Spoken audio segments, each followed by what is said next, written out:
This is the weekend that these teams have been looking forward to since we left Homestead in November of last year.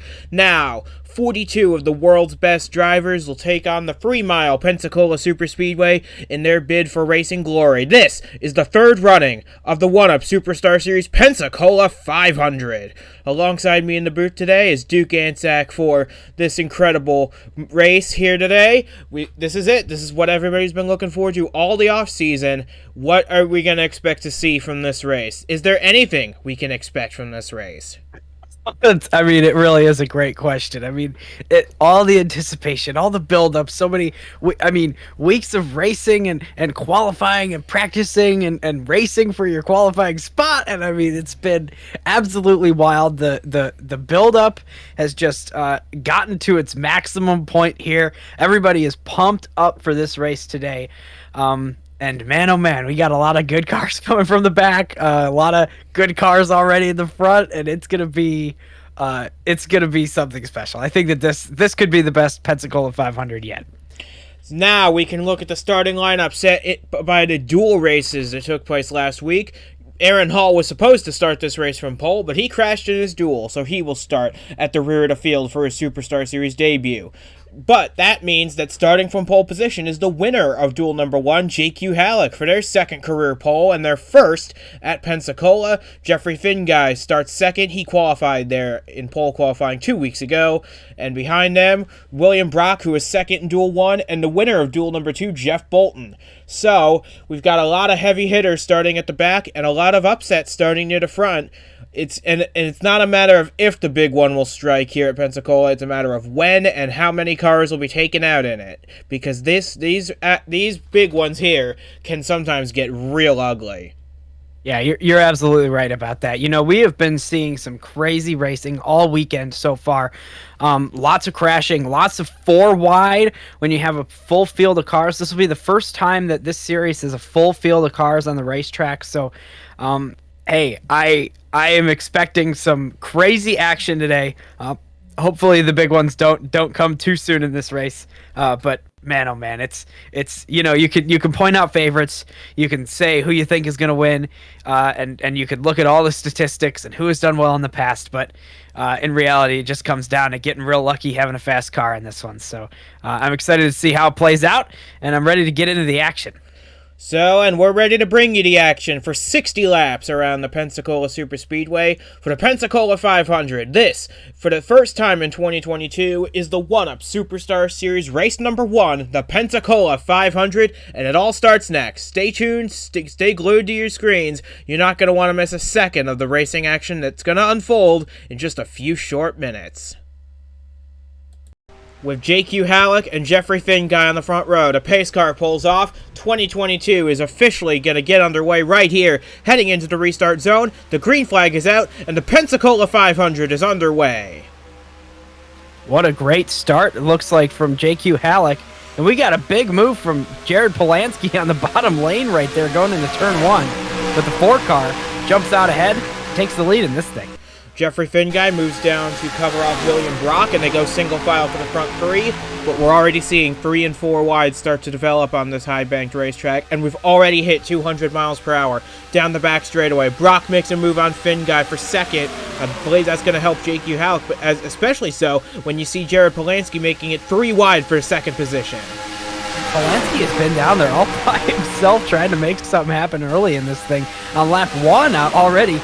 Making a bunch of big moves, and look at that, he's up to 3rd place in this one already, getting some help from the 21 in that whole bottom lane right now.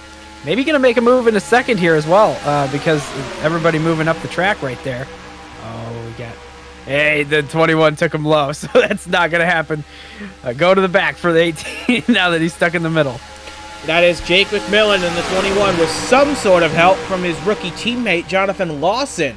In the 16, he raced his way in through the duels, and on just lap 2, he's all the way up to 3rd.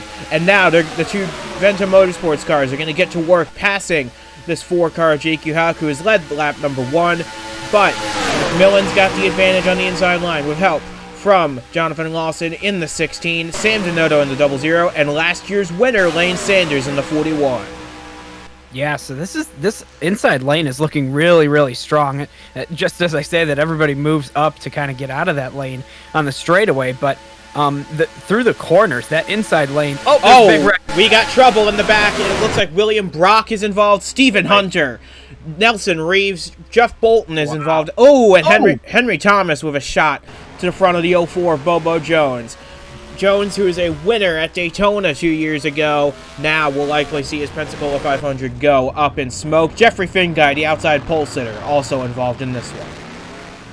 Yeah, that's a product of tough racing. I mean, lap 3, guys. You know, you can't be pushing that hard this early in the race, but you know they always are here. Especially, I mean, it's a big time race. They're racing back to the line here. It looks like 21's gonna get them.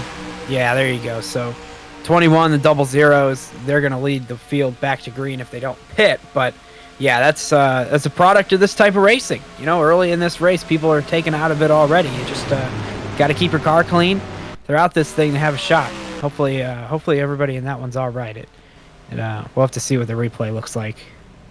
So Henry Thomas makes the move to pit road, and his number 8, his 500 hopes of winning at least, will be over because of with his damage. He'll be well off the pace. Jeff Bolton, he won his dual race in such an incredible fashion, but it looks like his race will be over just like that, and Henry Thomas pulls out as well.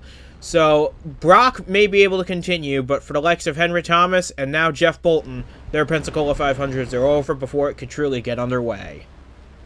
Yeah, those guys really, I mean, I couldn't really tell what happened from that shot I was looking at, but it looked like it was just somebody got turned down into the middle lane, which is a little bit different than what we've been seeing prior. It'll be really fascinating to watch what exactly led to that. If anybody was moving around, maybe it was just 3 cars kind of pushing in the same lane, same location. But looks like we've got maybe some pit stops coming up. I don't know if anybody's going to come in here. I don't think they'll come in this. I don't think they'll come in this early, because even if you pit now, you will not be able to make it to the end of the race. You should. I would, if I were these drivers, I'd wait till about the halfway point of this race to come in, because then you can easily make it. The pit window here is about 32 to 36 laps, so pitting it around halfway should definitely get you to the end. So it's a bit early for that, but we'll get you a replay of what happened to William Brock, Henry Thomas, Jeff Bolton, and the rest here. So William Brock was running in the high groove with Jeffrey Finguy directly behind him. I think this starts with Hunter and Jones getting together in the middle groove. That is exactly what happened. And then Jones gets turned down into Jeff Bolton. Jose Guerrero gets a little piece of this. And Finguy barely dodged a bullet there, but he does get spun into the grass trying to avoid the 04 and the 17. So doesn't look like Finguy has a massive amount of damage, but at this place, any form of damage could end your day. Yeah, for sure. It's going to impact your aerodynamics, and that's going to hurt a little bit. Damage on both sides of that race car. So this is where Bobo Jones was running. He was in that third groove with Jeff Bolton directly behind him, Brandon Beal directly ahead, and I think Stephen Hunter just goes up the track a little too much, or maybe Jones goes down a bit. Either way, it's just a tricky position to be in for these guys, because and Bolton just tips the 04 back into the wall. It's never what you want to see and Reeves and Thomas get a little piece as well. It's just, you never want to see this early in the race. If you have to see this, you want to see it with cars going for the win in the final few laps, but not this early when there's so little worth fighting for. You just want to settle in and make your presence known here. Yeah, and it looked like they just moved into each other, those 2 cars, and as soon as they kind of made contact like that, their wheel wells hooked, and off towards the wall they went, and a big crash ensued. So it's just like I said earlier, a matter of this type of racing. You know, that's just how it goes sometimes. So still got a bunch of them in this thing, though. Looks like 38 are still on the track. So we've got a good race ahead of us still, and most of it remains. We're only a 10th of the way through this race. We're circling lap number 6 of 60. Jake Mcmillan leads the way. He only led about 17 laps combined in all of 2021. He's adding to his total already here in the Pensacola 500. He's got Sam Donato pushing them along in second. Diego Yepes currently running third ahead of Miles Mashburn and Mcmillan's teammate Jonathan Lawson in fifth. Then you have Chase Christ making his one-up racing series debut in sixth ahead of Justin Hutchinson seventh. Anderson Reed making his first start in the 500 eighth ahead of Mark Davey, the rookie, in ninth. Zachary Fitzwater rounds out the top 10. And I believe we'll be going green in about 1.5 laps because this should be a relatively easy cleanup to achieve. Yeah, I'd think so too. All the cars drove off the track, so they're probably just picking up some debris here. And I do, like you, expect the pace car to turn its lights off this time by. But yeah, this 21 car though rocketed out front early in that last run and kind of stayed there. Was able to hold and block on the bottom. So this 21 car was a force to be reckoned with in the duels, and then definitely that same speed is showing up here today for the Pensacola 500. Jake Mcmillan, who has never won on a super speedway in his one-up career. In fact, he has not won since Watkins Glen in 2020. That was quite some time ago for Mcmillan, but he's looking to change that here in the 500, get his season off to a good start. And as they come off turn 4, we'll look to the pace car, see if the lights go out. They should this time by, because right now we have a Chevy leading a Toyota and a Dodge, the first Ford being Justin Hutchinson in 7th, and the lights are out on the pace car. We'll be taking the restart on lap number 8. All right, so now, as a driver sitting there, it's time to pull those belts tight again, get refocused, now it's the same thing, we always say here on the cautions. It's you'd think that everybody's gonna just kind of go calm at this point. They're like, I don't want to get in a wreck. I don't want to wreck out of the Pensacola 500, but they're just gonna go crazy again.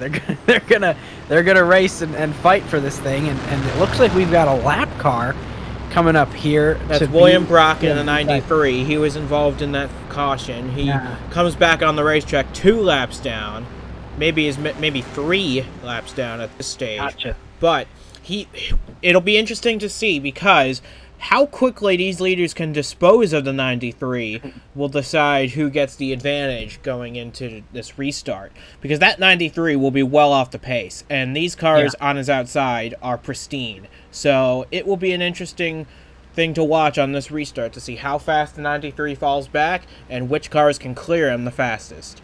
Yeah, and I originally was looking at people, Yepes, Mashburn sitting there. They're in prime position to drop down and try to beat these leaders going through turns 1 and 2. But now with the 93 down there, if they're not able to gain enough speed on him early before turn 1, everybody's going to kind of want to stay on the outside so that they don't get blocked off by that 93. So that's just one more thing that all these drivers have to worry about. We might see 3 wide with a slow car on going through the first couple turns on this. Yeah, and keep in mind as well that Diego Yepes in 3rd is William Brock's teammate in that 77 car. So Brock may want to get out of the way to help the 77 make some ground up, but their other teammate, Daniel Bouchard, is well outside the top 10. So it'll be interesting to see how the Genesis cars get along coming off turn 4 into the restart zone. Green flag back out, and they fan out once more as they head off towards turn 1. Boy, what a big move that was for everybody. That camera angle is absolutely fantastic. And look at that, Yepes going all the way low, and his teammate there, who is the lap car, gonna definitely lose touch with these guys pretty quickly. There, you can see it there. But the 21 has gotten the lead. The 00 remains just behind, like they started. And Yepes is falling back. Mashburn up into 3rd place, single file. They'll condense up pretty quickly, though, here. I think we're going to see 3 wide before long. Here comes Mashburn ducking under Donato for 2nd. That 72 cars look strong all speed weeks, and it's going to be interesting to see what he can do if he can get to the lead of this race. Because Mashburn has not won since 2020 as well in the Oval in Japan. So it's been a long time for that 72 car to get to victory lane. Maybe it'll happen here today. We'll find out in 52 laps time as Yepes now makes a move under Donato for 3rd. Yeah, it looks like he's just gonna kind of stay in behind that 21 car right now. I mean, when you don't have multiple lanes like this, it probably is the smart move, especially this early in the race before the pit stop, to kind of stay tucked in. And as I say that, you see that blue Dodge Challenger poke out from third place, but I thought that Sam Denota was gonna try to stay behind the 72, but he's jumped low as well, and now Miles Mashburn is going to the back, going to the back with the outside lane there. And we see some more contenders entering the picture on the bottom lane, and a move for the lead from Diego Yepes. Yepes, a rookie last year for two different teams, now looking to take the lead in the Pensacola 500. He's going to try and take it from Jake Mcmillan in the 21, who's led the most laps so far. Yepes now out in front with a push from Anderson Reed, the sensational sophomore out of Sinclair Canada Racing, and the rookie behind him, Mark Davey in the 01, a road course whiz. Let's see how he does on the big super speedways. Yeah, and a lot of these cars, recognizing we've seen some speed out of these guys who are up front right now. We saw it in the duels, and we're seeing more of it here today. So I think that a lot of these drivers learned quite a bit from the duels, and they're applying it to this race. As we see, is Reed going to lead him to the line? It looks like he won't. Yepes is going to lead him there, and we've got four wide again. It's back. We've got including the two sister BWT cars from Carter Racing System. Aaron Hall with the rookie stripes on the back, Kevin Carter without them. Hall was going to start this race from the pole, but he crashed in his duel, had the start at the back. He's all the way up into the top 5. It only took him 11 laps to get there. Now, coming down the back straightaway, it is Reed and Yepes side by side for position here. Going into turn 3, they are 4 wide with Beal, Hutchinson, and so many others behind. Looks like Anderson Reed's going to get a run off of the final corner, but I think Yepes is going to just barely nose him out again because he's got help from that other blue and white car of Justin Hutchinson as well. Yeah, it's really fascinating. What I'm noticing here is that inside lane has a huge run. Watch this inside lane coming through the corner and then onto the backstretch. It's something that we haven't seen so far with a lot of night races so far. This bottom lane just grips up coming out of the corner and pushes so good. Coming around, of course, the 77 on the outside is taking the lead, but watch that 91 car just get a huge... We've got trouble in the back. Miles Mashburn, I saw it got turned around, and Devin Fair, Sam Denoto's on his roof, skidding down the turn 3 embankment. Oh, look out! This is going to be big. Oh, my goodness. Casey Cooper hit him, and Sam Denoto with a wild ride down the turn 3 banking. Over and over, end over end, and he gets... Nelson Reed, that is a horrifying ride for Sam Denoto in that 00. Hit not once, but 3 times in that accident. That was a nasty one for the driver of the NASA Toyota. That is absolutely horrible to see. These guys have really got to slow down. There's 51 car. Oh my gosh, a lot of fast cars taken out in that one. Boy, what a shame. I can't even believe it. Rookie Devin Fair was involved in that one. He was making his first start in the 500. As you can see, the lead pack sorting themselves out behind the pace car. But yeah, Devin Fair was in his first 500. It'll come to an end early. Sam Denoto in his first 500s since 2020. And man, that's not the kind of wreck you want to see, no matter where you're at. Because that was a horrifying ride. He got tipped onto his roof. It looked to be a relatively slow rollover after he got hit by the 08, but then the 27 came flying in, knocked him into a series of sickening barrel rolls down the banking. You can see how deep those skids are on the racetrack. And then once Denoto was finished barrel rolling and came to a rest, and then Nelson Reeves plowed into him as well. That is a horrible, horrible ride for Sam Denoto. We certainly are hoping for the best, and it looks like, yeah. So, and it doesn't look like anybody's going to pit here. Maybe Ben McDonald in the 12. He's going to come in. Maybe he ran over something on the racetrack. Stephen Hunter's race is over. That's a shame for him. He's a Daytona winner in the past. But we'll get a look at it here. Yeah, this is not the kind of wreck you want to see anybody in, much less a good driver like Sam Denoto. I think he got a bump from the 02 of Cale Tesker Jr. And here's where the 12 got damage as well. Yeah, and then the 08 gets into him. This looks like a relatively slow speed impact, but then The 27 plows into him, and this is where I was holding my breath. That is a mind-numbingly fast series of barrel rolls up the banking and then coming to rest, and then just a glancing blow from Nelson Reeves to finish it off. That is just terrible, terrible misfortune for Sam Donato. I think Sam Donato does get a tap from Cale Tesker Jr.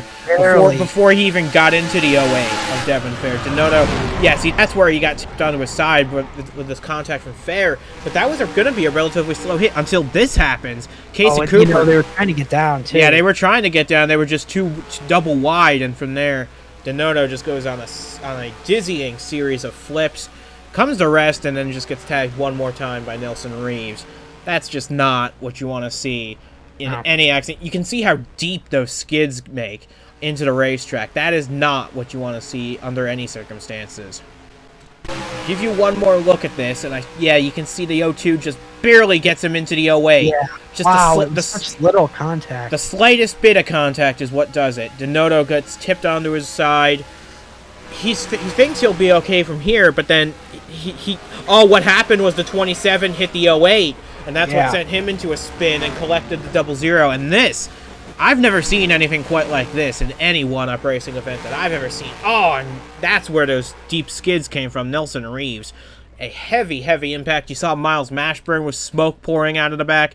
His race is likely done as well, but our biggest concern has got to be that 00, because that was a series of heavy, heavy hits, because these crash structures in these race cars are only meant to work limited amounts of times.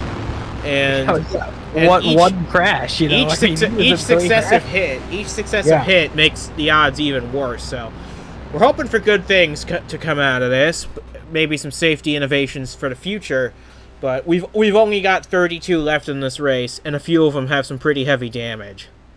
Yeah, that's for sure. And it's I'm sure that all these drivers, they're hearing about that. They're hearing, hey, there's a big wreck back there, lots of hits for those drivers, and it's maybe take it easy, try to stay up front or something. I don't know what to tell these guys, because you can't tell them to not go out there and try to win this thing, because it's the Pensacola 500. So I don't know. It's a real tough situation. These drivers, they're getting into it's the type of thing where it's a dangerous sport. Everybody knows that going into it, and of course you never expect it to be you. You never expect it to end like that. Your day, at least, to end like that, and it's a real scary thing. But now everybody's got to focus back up on this race. It looks like we might get the lights to go out on the pace car this time by maybe, and then they'll be back racing 3-4 wide yet again. So we'll see. We're not far enough into this race to make a pit stop. Like we talked about last time, everybody went by without pitting except for Ben McDonald, who had damage from that last crash. So no pit stops yet in this one. Not that you'd want to, because you want to have better track position anyway. So man, oh man, that's tough. And it looks like the lights did go out on the pace car, so we're getting ready to go. We'll be going back green on lap 17 of this race, and the field has been depleted pretty fast. We've already got about a quarter of the field done for in this race, like we saw in the truck race, and that race had very few finish. So it's going to be interesting to see how many make it to the end of this one and who comes out on top. It looks like Diego Yepes has a pretty good shot of it, though. He's leading the way right now. Justin Hutchinson is in second. Anderson Reed third. Glenn Mixon in his first 500 is fourth, ahead of Brandon Beal in fifth. Nick Ortiz runs sixth, ahead of Jason Parker in his first Pensacola 500 seventh. The defending champion of this race, Lane Sanders, lines up eighth, ahead of Chase Christ in ninth. And Zachary Fitzwater rounds out the top 10. We've got about 2/3 of a lap to go until this next restart. Yeah, so this is going to be another scenario where you're looking at those guys that are a little bit farther back. Reed, Mixon back there. They're going to want to drop down on this restart, see if they can cut the track a little bit, make it shorter, and get up to speed just a little bit faster by using the banking to their advantage, and try to make a pass or two here. I'm sure that spotters are talking to each other, saying, "Hey, I'm gonna go like this if you follow me," and see if anybody else follows, and they're talking to each other, trying to figure it out here, and so It's going to be interesting. The restarts here are always interesting, fascinating to see, because a lot of the time you get guys that go up to the top lane, and I still have yet to figure that strategy out. You know, you go to the top and then you have a farther way around the track to try to pass people, but yeah, I guess the mentality there is the track has such high banking that, you know, it doesn't really make a huge difference if you can get a side draft. So yeah, we'll see how it goes here, though. We'll see if Diego Yepes is able to hold the lead like we saw the 21 car do earlier. So the pace car pulls off, leaves this in the hands of Diego Yepes and the flagman, who drops the green flag, and the green flag back out at the Pensacola 500. Yepes leads them down to the line. We'll see if anybody branches out. Yep, Brandon Beal does it. Lane Sanders drops to the bottom. He's going to try and make a few advances here through the field. He's going to try and become a back-to-back winner of the Pensacola 500 in his new Dodge for this year, and it's a fellow Dodge that leads the race right now, Yepes. And Hutchinson actually start to take off from the field a little bit. You don't want to get too far ahead, though, because that allows guys like Reed, Mixon, and Ortiz to close right back up again.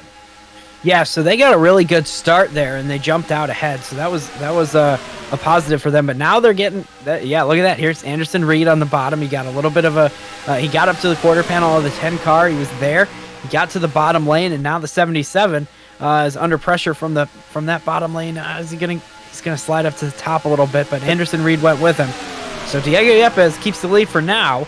But look at this pack starting to develop back up here. A couple lanes now with help. 3 cars on the top.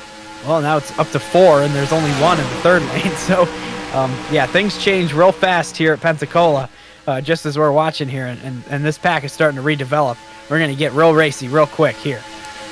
Backstretch. We're approaching 1/3 distance here in the Pensacola 500, as now Yepes barrels off into turn 3 at over 220 miles per hour, with Glenn Mixon now moving under Anderson Reed for second. Mixon finished second in his dual race. He pushed Jeff Bolton to a memorable win there. And now Mixon is the lone remaining hope for Jeff Bolton Racing in the 500. And now he's under pressure from Brandon Beal and Dylan Young, who makes a move to the inside in his Superstar Series debut. With a big push coming from behind, Dylan Young moves up into second place. Yeah, that was a huge move on the front stretch, and it was almost coordinated. That whole bottom lane went with him in that 29 machine, and now they come through. So like we've been seeing all this race, this bottom lane looks really good. Of course, that's when everybody has help down there. The 83 made a move to the bottom right there to get by that 99, and there's no help from behind. Soon, here comes the 70 though. That's the team owner of that car. Coming from behind, and guess who's back? That 21 as well, now in the picture once again. So this thing is just starting to heat up. Yep, he pushes the Carter Racing System cars into the middle groove, and now they separate, with the 83 blocking off the advance of the 21, but it's still a constant up front. Diego Yepes continues to lead away. Jake Mcmillan with a blistering lap of a 45.77. That is by far the fastest lap we've seen in this race. I'm not so sure anybody will be able to top that. And remember, if you get the fastest lap in a one-up race, you get a bonus point for that. So Mcmillan looking to get as many points as he can, even if he has a troublesome day from here on out. Yeah, look at that. We've got 3 lanes now, and Diego Yepes is blocking every single one of them. Let's see what he can do with this 21 car. He's got a big run. He follows him to the top. A good block there. Going to take the push. Oh, the 21 dumped him. And now he goes to the bottom. And it looks like Jake Mcmillan is going to take the lead back from Diego Yepes. So, yeah, I definitely have my eyes on that 21 car. He is bad fast today. He's got a push from Andres Molina in the 7. Molina, who scored his first win last year in the Brickyard 400, another crown jewel race. So Molina knows how to win these big ticket events, and he's looking to add another one right here in the Pensacola 500. He just needs to find a way around that 21 car first. And now, look who's coming back into the picture. J.Q. Halleck, the pole sitter, in the number 4, with a push from rookie Felix Anderson in the 53. Anderson considers this a hyper speedway of sorts because of the speeds they attain here and how fast you can get up to those speeds. And I'm not so sure I'd blame him for that assessment. Yeah, it's a speedway, super speedway, hyper speedway, whatever it is. This place is absolutely crazy. I mean, we've been seeing it all day. Incredible speeds around this racetrack. There's not a lot of off throttle time. The only time you're off throttle is when you're trying to avoid hitting somebody. That's how it goes here. And look at that, 4 wide all the way back in this thing, and there's contact for the lead between the 4 and the 7 car, and it's gonna let the 19 of Blair get to the bottom. That is Blair in a 19, who is a noted super speedway expert. Her lone win in the series came in Brazil in 2020. Let's see if she can add a Pensacola 500 to her name. As now we're 4 wide again for second. It's Halleck, Mixon, Sanders, and now Christian Vargas, the defending series champion, with a push from Justin Hutchinson. Vargas now making a move for the lead, but Blair cuts him off. Boy, we saw Vargas come late in the it was the shootout, right? Or yes. First, no, it was the shootout where he came from behind to win. Yeah, so he knows how to get to the front when it matters in these things. And we've got trouble. Oh, no, Diego Yepes and Felix Anderson, oh. J.Q. Halleck, the pole sitter. Felix Anderson looks like he has got the hardest hit in this one. Andres Molina involved in this one. Oh, Ben McDonald, be careful. These guys have to get to the bottom, and they all managed to avoid it. That is the best news. We didn't want another repeat of what happened with Sam Donotto, but you're right. Jake Mcmillan was involved in that one. That is a heartbreak for that 21 group. They were so fast today. Jonathan Lawson also involved, another Venta Motorsports car. That puts 3 of them out of the race. Their lone hope now is Ben McDonald, who successfully dodged that wreck. But is J.Q. Halleck, the pole sitter, involved? Felix Anderson looks like he's got the most damage out of the group here. But the caution's back out. Blair leads at lap number 24. I guess these guys are just going for broke here. We still have over half the race to run. Yeah. So you'd think these guys would show a little more restraint in the early stages. Yeah, this has been absolutely crazy. And of course, we want to talk about that crash. It looks like we're coming around to the pit lane here, though. It's an interesting thing here because we're right on the edge of being able to make it with a little bit of saving. I don't know if anybody's going to risk it, because if you were to pit here, you stay out for the rest of this thing, catch a couple cautions to save some fuel, you might be able to make that track position up. Yeah, we saw that backfire for a few people in the Truck Series race, though. So you got to balance risk versus reward. Let's see if anybody comes in here for pit stops. It looks like it's going to be a split decision here. Nick Ortiz, Anderson Reed's going to come in.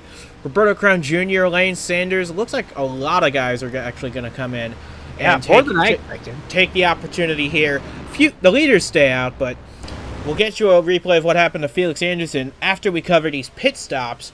So about half the field came in and half didn't. So this is going to be a split strategy for the rest of this race, and I'm curious to see which one will prevail here. Yeah, so these guys who are all pitting now, they're hoping for a couple more yellows in this thing. The thing is, though, track position matters, right? It's better to be up front, but realistically, you are going to cycle around at this track, so I don't know. It's risky. They're going to have to save some fuel. It looks like they're all coming off the pit road all right here. So, yeah, it's going to be fascinating nonetheless to see how this all works out for these guys. But, yeah, I don't know which strategy will work. I think that both of them are pretty solid. Well, so Felix Anderson, he was actually running just inside the top 10 here.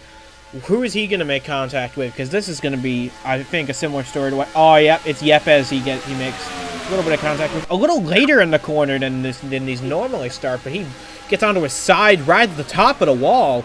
That's a scary ride for Felix Anderson. Another one of the Fleet Toyotas involved in accidents here. J.Q. Halleck, another one.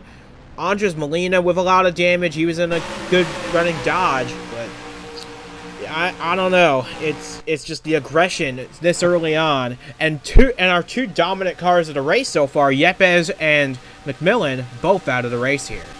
So Yepes was running just alongside Anderson, and like I said, this starts a little later in the corner than these normally start, but I think Anderson might have had an issue because he didn't look like he even made the turn at all. And just washed up into the 77. So I think he either had a tire going down or some broken steering on that thing. Because either way, he was not going to make that corner. No, I mean, that was a bizarre accident, and it happened right in the center of that huge pack. So that's why so many cars were involved. It happened so quick. A lot of guys took some hard hits into that outside wall. So we have 2 Finish Line Motorsports cars leading the way under caution as we close in on halfway in the Pensacola 500. We have Blair leading, Hutchinson second. Then it looks like behind them, well, we're going to take a look at all these retirees. We have 27 still running in this race. We have, after Blair and Hutchinson, it's Chase Christ running third. A great run from him in his series debut. Yeah. Christian Vargas runs 4th ahead of Cale Tesker Jr. in the 02. The highest running, well, not the highest running rookie. Chase Christ is the highest running rookie right now, but still a solid run from Cale Tesker Jr. in 5th ahead of Stephen Gale 6th. Daniel Bouchard, we mentioned him a little bit earlier. He's 7th. Jared Polanski 8th. Jason Parker and Brandon Beal, 2 teammates, round out the top 10. So I'm not sure. I think we're going to get the one-to-go signal maybe this time, but either way, it's going to be an interesting thing to see which strategy prevails, the cars that stayed out here or the ones that pitted under this caution. Yeah, so if I'm thinking about those guys that pitted during this caution, and I feel like, you know, it's the perfect scenario for those guys to kind of hang back, wait it out, see what happens, and wait for these guys to pit. You know, maybe if there are no more yellows, the strategy becomes and of course I don't think that there won't be more yellows. This race has been absolutely crazy. There's going to probably be more yellows, but in the odd chance that there are no more yellows in this thing, everybody who stayed out on that is going to have to pit for full fuel and probably some tires with it, because you're down there, you might as well. Those other guys, if they do have to pit, they won't have to take a full tank of fuel. Splash and go, make it to the end. And that's going to be the difference maker if we go green. If there are more cautions, then, well, you lost a few positions. So the more and more I think about that strategy, the more and more I start to like it, because it's a solid move, and then the only way that it can go wrong is if you get another crash in the middle of the pack like that, and then it takes you all out because you're all in the back. So I guess we're going to have to wait and see how that goes if we get another yellow like that. But yeah, it will be an interesting story to follow for the rest of this race. And if you put it this way, if you're running at the back with after you've just pitted, you can draft off the guys that didn't pit and save a little bit of fuel that way. So exactly. It was an easy decision for me. If I were in one of these race cars, I'd have come in there, topped off, and knowing how this race has gone, I would have predicted a few more cautions that would have helped me along the way. But even if there isn't, I mentioned this during one of the races earlier, a caution lap here at Pensacola is worth about 3 or 4 laps under green. So you can save a lot here, even if you're on the banking the whole time. Yeah, so that's that makes me feel like, because they would probably at most be 2 or 3 laps short, and then they have, of course, the rest of this caution to start saving that fuel. And then if you get another caution, you're able to stay out and save, where those other guys are going to probably pit at this point. I'd say that's definitely a win-win as long as you don't crash. So that's and it's the same for everybody. If anybody crashes, obviously that's the end of your race at least. So it's I'd say the strategy for everybody at this point is don't crash, stay in the race. Pace car pulls off. Blair in the 19 will lead him back to the green. Justin Hutchinson right behind her. Let's see if these two teammates can work together, pull away from the rest of the field. Green flag back in the air.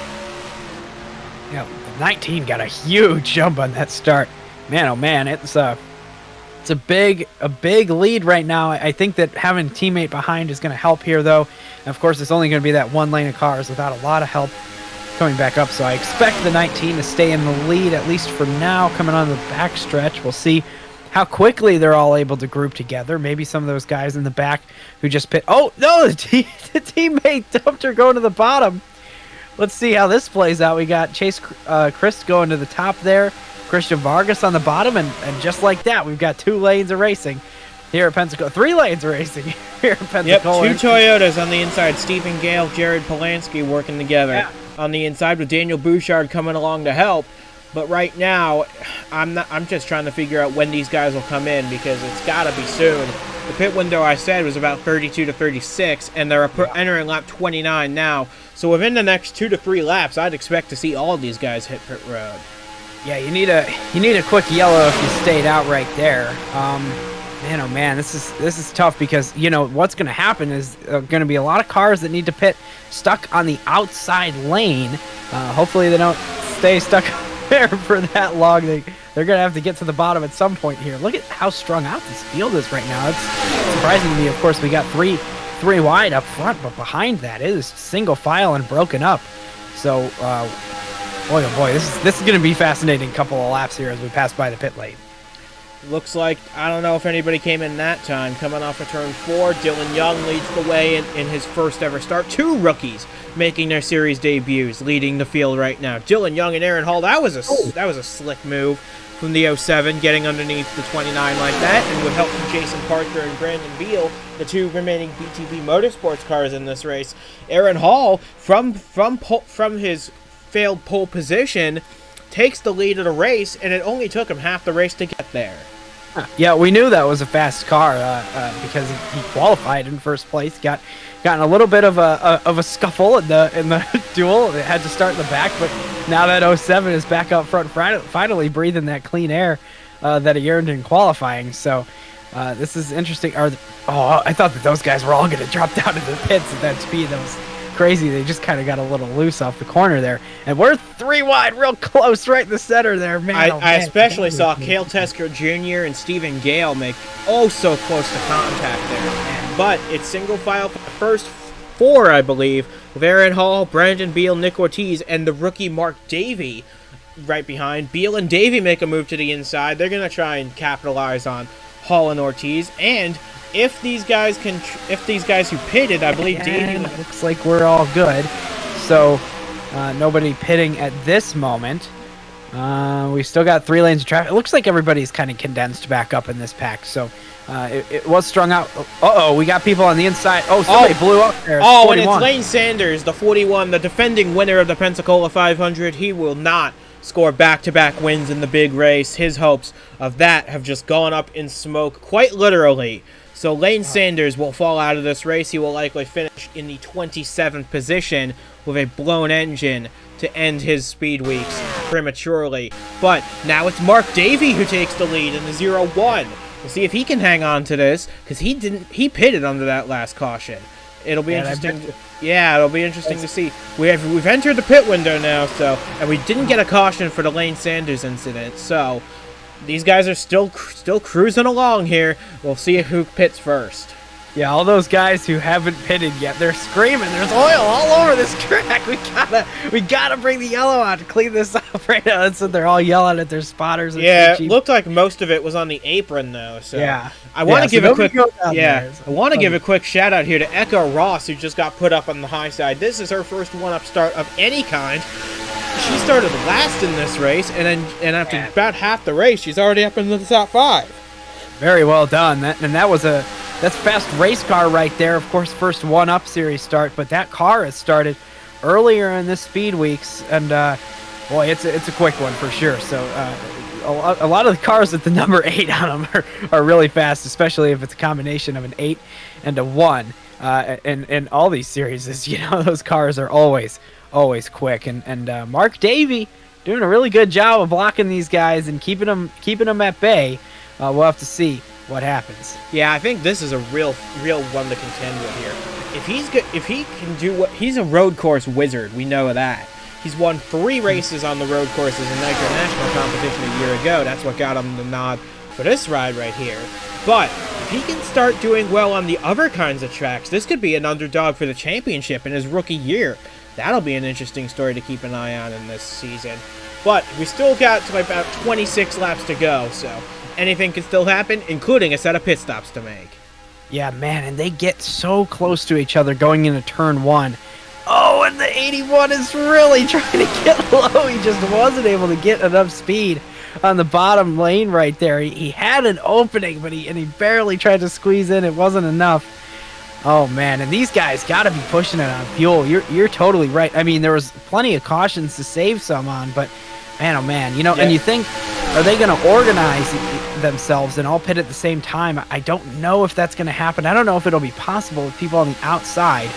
But man, oh man, if they end up pitting in broken groups, it's going to be tough for them to keep up, and it's going to split up the pack and maybe not have as big of a chance of a caution. Man, oh man, that strategy of pitting right there is looking really, really good right now. So Mark Davey leads the way. He pitted under that caution. His teammate Blair in the 19 did not, but they're running 1-2 right now. Finish Line Motorsports is putting on a clinic in this race. Nick Ortiz is out of the race, but the other three are all in the top 5 right now, as Blair makes a move to the inside, try and take the lead away from her rookie teammate. Blair in the 19 says, "Step aside, you're good on the road courses, let me show you how the super speedways are done," as she goes to take the lead, but she's got to be thinking about pitting here soon. I think she might this time. She's coming down to the bottom, and yes, she makes the move to pit road. Chase Christ and Kristen Vargas come with her. So that's splits up the pack in a little bit of a way, and now Mark Davey and Anderson Reed are running all by themselves out there. Yeah, so this is, I don't know about Mark Davey right now, because you have to remember, they've got to save a little bit of fuel. And now that this field is split up without having a yellow, I don't know, the chances of having a yellow have dropped significantly, at least until they get out of the pits here. So, I don't know, Mark Davey leading this pack is using a lot of fuel, especially right now with no draft help at all. Even from behind, just a little bit from that 15. So this will be fascinating to see if this 01 car can make it. A lot of these guys in the back have probably been saving their fuel a little bit, and they're catching lappers. Oh, watch out. Yeah, that's the 16 of Jonathan Lawson. He's got damage. And then the 02 of Cale Tesker Jr., he pitted a few laps ago. That's why he's about to fall off the lead lap. Maybe the 02 is hoping that the 01 will push him along to try and save a little bit of fuel himself, and that'll allow the 02 to stay on the lead lap, and that looks like it's exactly what's happening here. Yep, that's a good strategy from Mark Davey right there. As much as you want to put your fast competition a lap down, save some fuel here. Save some fuel. That's what you got to do. You don't have to beat the 02 right now. You just have to save fuel. That's how you're going to get to the end of this. Oh, but the 02 drifted past on him. The 02 drifted up high. That's what allowed the 01 to get underneath them. These two are the lead contenders for Rookie of the Year this year, both in powerful equipment. But now Cale Tesker Jr. goes a lap down to Mark Davey, and now Anderson Reed has got a buffer between himself. Could he save a little fuel behind them as they come up to lap chase Christ as well? I hope you viewers are ready, because we've got a lot of fast cars in this front group, but only about half of them are on the lead lap. So this is going to be real interesting to watch. And Mark Davey going for the pass again, and it was a little bit of aggression right there from Mark Davey trying to get ahead of these cars. But the thing is, more of these cars are coming up to join the race after their pit stop. So Davey can catch a sniff of draft, maybe off of Bouchard, and especially off his teammate, Justin Hutchinson. That 10 car needs to be helping that 01 save fuel as much as he can. We still have 22 laps to go, but you can never think too little about saving fuel for these long runs, especially for these guys who pitted under that last caution. As you see Blair in the 19 about to get lapped, that could help the 01 as well. Yeah, so we've got two groups of strategies right here. This is incredible. We've got one group that probably needs to save a little bit of fuel. I think we can agree they need to save some fuel to make it to the end of this race. And the other group that needs to try to get back on the lead lap, because if they stay a lap down and the yellow comes out, that's going to be really, really tough to get your lap back there. So, oh boy, this is going to be interesting. And Mark Davey still ahead of this whole pack of cars right now. The 15 cars in second. They're coming up to lap Brandon Beal, though, so this could be an interesting thing to keep an eye on. Keep in mind, there are only 6 cars in this lead pack that are on the lead lap. So, it looks like those 6 will be the ones fighting it out for victory here in this race. Look at this, 4 wide. Yeah, and half of them are a lap down, which is crazy in and of itself. So, the 6 cars that'll likely be dueling for victory in the 500. Mark Davey, the rookie. Nick Ortiz, 2 career wins. Zachary Fitzwater, a veteran with none. Roberto Crown Jr., a sophomore with no wins. Kevin Carter looking for his 4th career win. And Anderson Reed, another sophomore, looking for his first win. So, you've got a good chance of getting a first-time winner in the 500. The question is, who will it be? Yeah, and somehow they've all lined themselves up on the bottom lane ahead of everybody else in this group. It's amazing. And look at that, Oh, 59 tried to go down. It looked like he didn't have enough room. The 81's going to be down there now. They're catching another lapper. This one has damage. That's Jeffrey Finguy in the 92. Crash. Yeah, so this is Mark Davey gonna. Oh, he's gonna get held up a little bit. That might help him though if he lets off enough to save more fuel. But that's gonna allow the 59 to get around on the top. But now Finguy goes up to cover off the 59. So Davey moves back up into a contending position unless his teammate gets underneath him. I don't think he will because now Roberto Crown Jr. is underneath him. So this is a very hectic battle for the lead with 19 laps to go, and we still only have 6 cars left in this pack that could win the Pensacola 500. You know, it must just be that Mark Davies and his team feels like they've got enough fuel already. You know, they did have that time under caution to save fuel. And then, of course, after they had pitted, there was that brief caution period. Once they came out of the pits, they saved a little bit there. They saved a little bit, I don't know, on the track because he spent a lot of time getting to the front, and then he was out front for a few laps before the pit stops. But also, they might be thinking that they want to keep these other cars a lap down. You know, if we get a yellow here and everybody stays a lap down, that only benefits them. So I don't know. This is a very, very fascinating and strategic race that this has ended up after a lot of chaos in the first half. It has been absolutely strategy driven so far in the second. So Mark Davey continues to lead the way. These are his first laps led in his one-up Superstar Series career, as Christian Vargas is a buffer between himself and second place Roberto Crown Jr. So let's see. Davey's got a pretty big advantage, actually. He's got a few cars in between himself and the rest of the lead lap challengers, but I don't know. It's going to be interesting because if these guys have to pit again, that could allow cars further back to make a challenge. Guys like Glenn Mixon, Echo Ross, and 7th and 8th, they're not quite out of the mix yet. They're grasping at straws, but we could see it. You know, these cars could be short on fuel. They're pushing real hard at this point. You never know, especially at a super speedway like this.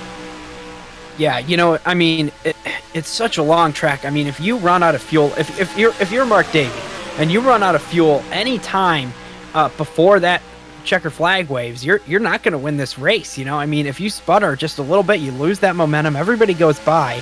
So it's not like you have the opportunity here to kind of be like, oh, it's going to be really close if we run out and turn 4, it'll be okay. Like, that's not going to happen. You know, you definitely want to have enough fuel to make it all the way to the end of this thing. And man, right now it is dire moments, and I am very, very impressed with that car and how he is able to keep every single other car behind him. We haven't seen that out of anybody in this race so far. Somebody who's able to block the whole time and stay out front. So Mark Davey doing a stellar job regardless of the fuel situation to stay out front in this race. Even if they are lapped cars that he's facing right now, it's a good job. Yep, and his highest challenger is Anderson Reed, who's up on the top group, pushing that green and white 73. So he's got some good cushions behind him. He's got some fast Toyotas behind him. Vargas, of Polanski, of Cale Tesker Jr., they're all up there trying to get back on the lead lap because we only have 11 cars on this lead lap right now, and only 6 in contention for the win, as I've been saying. Yeah, this is coming down to it, you know. I mean, these laps are kind of ticking off now. Everybody, this pack is split up a little bit, it looks like, but yeah, this is looking really, really good for Mark Davey. I'd say. I mean, other than the fuel situation, which we probably won't find out about until a couple laps to go. We won't find out the truth about it at least. But yeah, it's looking good. But here's another challenger. We got somebody who's on the lead lap. It's the 59 car, sitting third on the bottom lane. This Fitzwater down there. So we're gonna have to see if he makes a move. Maybe coming in this next corner. There he goes. There he goes. So now, Mark Davey has a very hungry challenger behind him, Zachary Fitzwater, who had the worst luck of 2021 of any driver. 8 DNFs, the most of anybody, most of which were not of his own doing. And he had a pretty big crash in his dual race as well. So it's not like he hasn't had a share of adversity in speed weeks here this year. But he's running second right now with about 13 laps to go. He's in a good position to win his first career race, and now we only have 4 cars left in the mix because Roberto Crown Jr. and Nick Ortiz have lost this lead pack. Yeah, this lead pack is dwindling. I'm not totally sure what's happening. Maybe people are starting to save a little bit of fuel. But yeah, it is absolutely dwindling. You can get a good shot of it right there. Yeah, this 01 car is looking better and better. I mean, he's only got 4 challengers in this top group right here. If he can just stay out front, he might have a shot at this thing. But Zachary Fitzwater, I like his chances as well because he hasn't been leading, right? So he's been probably letting off the throttle a little bit. He's been saving a little bit of fuel that way here and there. When you get a big run, you don't want to hit somebody, so you let off the throttle and kind of save a little bit of fuel. With we have a problem, and it's one of our contenders, Anderson Reed. Something's amiss on his car, and he now pulls off to pit. This is an absolute heartbreak for that 15 Menards Toyota. He was in such a good position to maybe get his first career win, but now it's all run and done for Anderson Reed. An engine malfunction in that number 15. His race is over. As now we focus back on the front of the field, Zachary Fitzwater gets pushed up high by the lap car of Jonathan Lawson. That's going to allow Mark Davey to get a little breathing space here. Yeah, well, and Zachary Fitzwater stuck on the outside lane either way. And we got more lap cars with a little bit of damage, I believe, coming up. So yeah, that's Jose Guerrero in the 64. We now only have 3 cars in this lead pack capable of winning this thing. This is getting intense. And we've only got about 10 and a half laps to go right now. So this thing is coming down to it. It's going to be so fascinating to see which cars are able to make it to the end. I am so concerned about that 01 car, you know? I mean, I don't think... Look at him, he's so far out there. This 64 is doing an amazing job of blocking every single lane and slowing every single car up in this pack. And now Mark Davey is driven out to a significant lead over everybody. He's going to get eaten up by this pack. Where is everything? Zachary Fitzwater's farther back. The 70 is on the bottom lane, though. Oh, boy. Yep, Mark Davey, who has led more laps today than in any race in his Nitro National Series career at all. So this is the most laps he's ever led in a one-up racing event, including any of his 3 wins in the Nitro National Series. But he's got to be careful here. He's going to get put on the top 3 wide. Kevin Carter now making a move for the lead in the 70. Bad move from Mark Davey. Should have stayed low right there and kept the lead. I don't know if he's going to have to hope to keep this draft right here. He's falling to the back of it. He's going to have to find somewhere to slice in. It looks like he's going to... There he goes. He's on the back of the outside lane now. He could drop down in the middle if he wants. But this totally changes the dynamic of who's leading this race. It's a 70 car and the 59 nose to tail right now, except the 59 is going to be stuck in the middle because of the 19 car going to the bottom. So this... I mean, there's...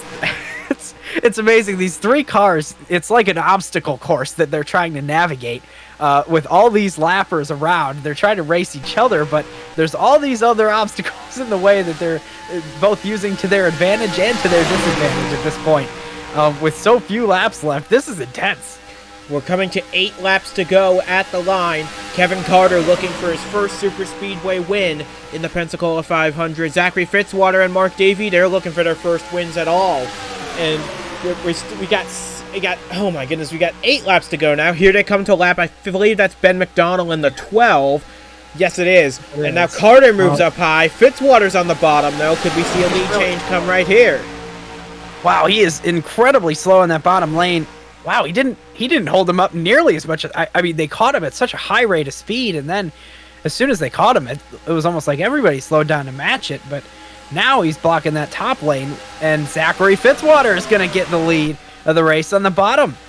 Oh, man. So now the 70 is up top all by himself, and we've got, look at the very back of this bottom lane. Can't see it right now, and there he is. Mark Davey still in this pack, still able to have a shot at this thing. He's on the bottom lane. But right now, Zachary Fitzwater is the leader of this race, drafting behind the 19 of Blair. So, Zachary Fitzwater now in command of this race. He has not won in his career. As closest he's come is a 3rd place at Watkins Glen a year ago in that 59 Dodge, and this would be a monumental win for him. He said in the past he hates these super speedways. Everything that can go wrong in these races has gone wrong for the 59. But I wonder if his tune will change if he can win this race or even just score a top 5, which is very likely at this point. But for Zachary Fitzwater, this would be a dream come true if he can hang on for just 6 more laps. For sure, and watch out.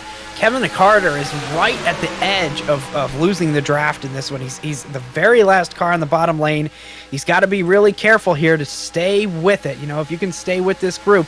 And then Mark Davey as well is the very last car on the outside lane. They're both struggling, trying to stay with everybody.